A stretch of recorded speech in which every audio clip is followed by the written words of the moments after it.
Hey everyone, welcome to the Royce Reports. I am your host, Royce, and today we have a great update for the Activision Blizzard whole debacle here, with the CMA kind of swapping up their beliefs and actually following suit with what the EU was doing, and Redfall being a exclusive to Microsoft was only just recently. So there was potentially a PlayStation 5 version in the works beforehand. So let's talk about this.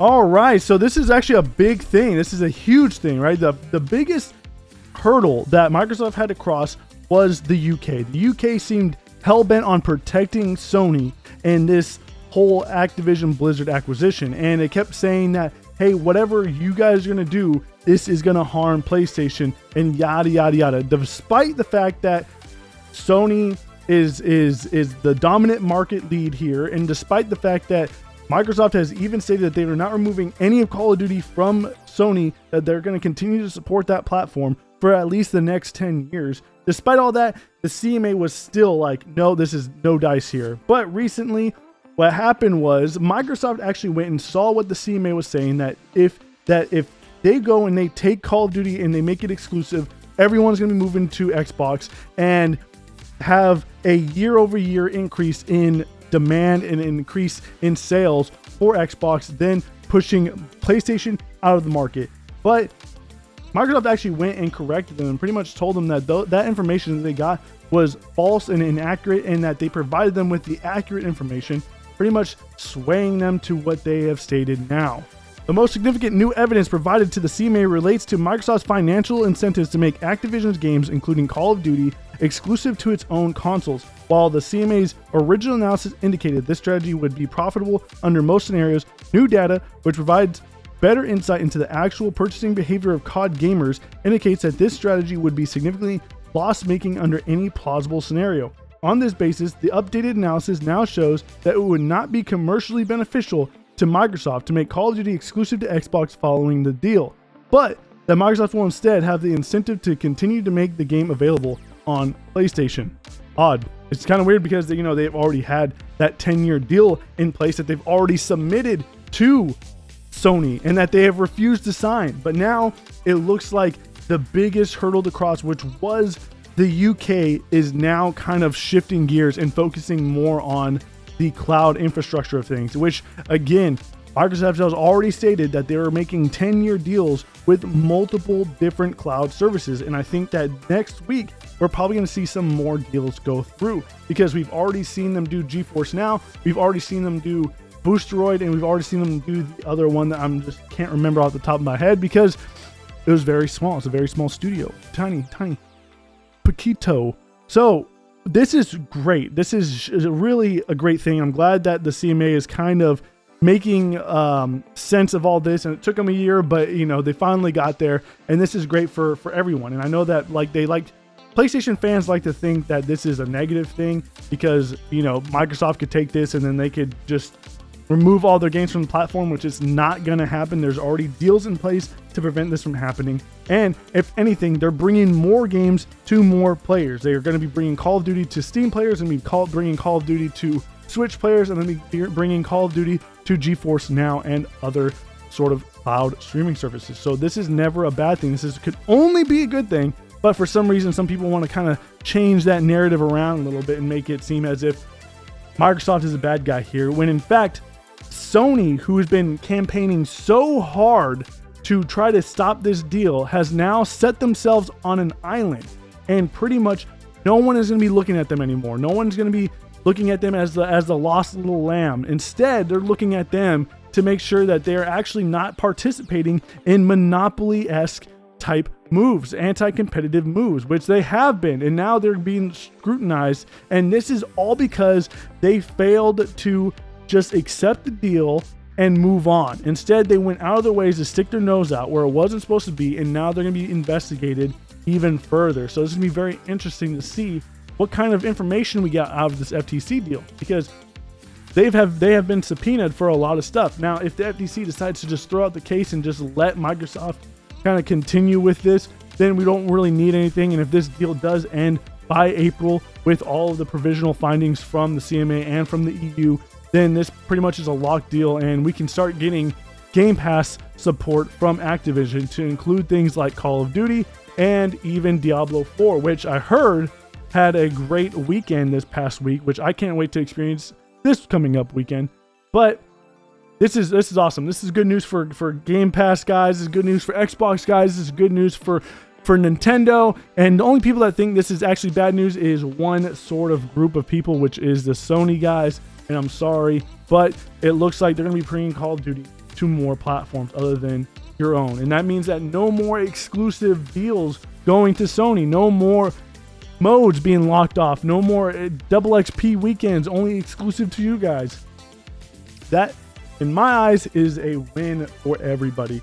So, what do you guys think? Do you think this deal is going to go through? Do you think they're going to find something else with this cloud infrastructure thing, and this might actually cause the holdup in the market? Or let me know in the comment section below what you guys think.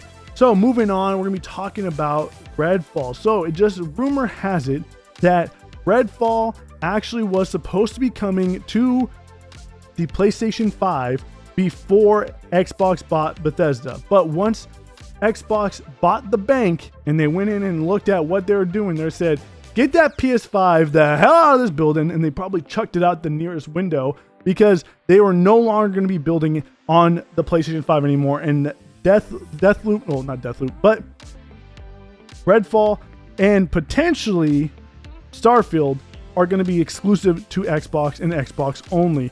Now, I think that a lot of people like to go and say like this is a bad thing, right? This is bad because they were going to get this at one point. But the thing is, nobody was saying that they wanted Redfall. No one. All of a sudden, this news comes out. All of a sudden, everyone wants Starfield. All of a sudden, everyone wants Redfall because of the good hype around these games. And I'm glad that everyone wants these games, right? I'm glad that someone on PlayStation wants to play Redfall because you know what you can do?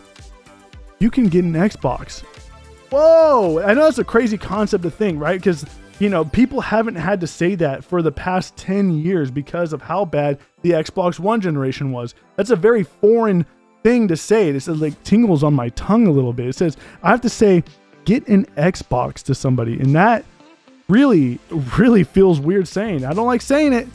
Okay, I do. I like saying that because this is new to us. This is new to Xbox guys. Hey, if you want to play Hi-Fi Rush, get an Xbox. If you want to play Starfield or Redfall or Fable or Forza or Minecraft Legends, well, that's also going to be on PlayStation. But you can get an Xbox. That is really cool. Hey, Hellblade looks great, right? Well, yeah, it does, especially after that new tech demo. Well, get an Xbox. Oh, wow. You know, and I know that I'm joking around with this, right? But that's the reality of it, right? The reality is, even if there was a PlayStation 5 version of Redfall at some point, at the end of the day, we know that that thing is done. It's not coming out for PlayStation, and it's only coming to Xbox. So if you want to play it, get an Xbox. If I want to go and play something like The Last of Us, if I want to play something like God of War, Horizon, right? These games, you know what I had to do? I had to get a PlayStation. Look at this. I have the PlayStation 5 version of these games. Oh, you could probably hear the saran wrap on this one because I haven't opened it yet. That's Horizon for you. But the thing is, I have a PlayStation so I could play those games at some point. And I know those games are not coming to Xbox at any point. So I have a PlayStation for those exclusives. Well, what if I want to play Pokemon, or if I want to play Zelda or Donkey Kong or Mario? What do I need to do?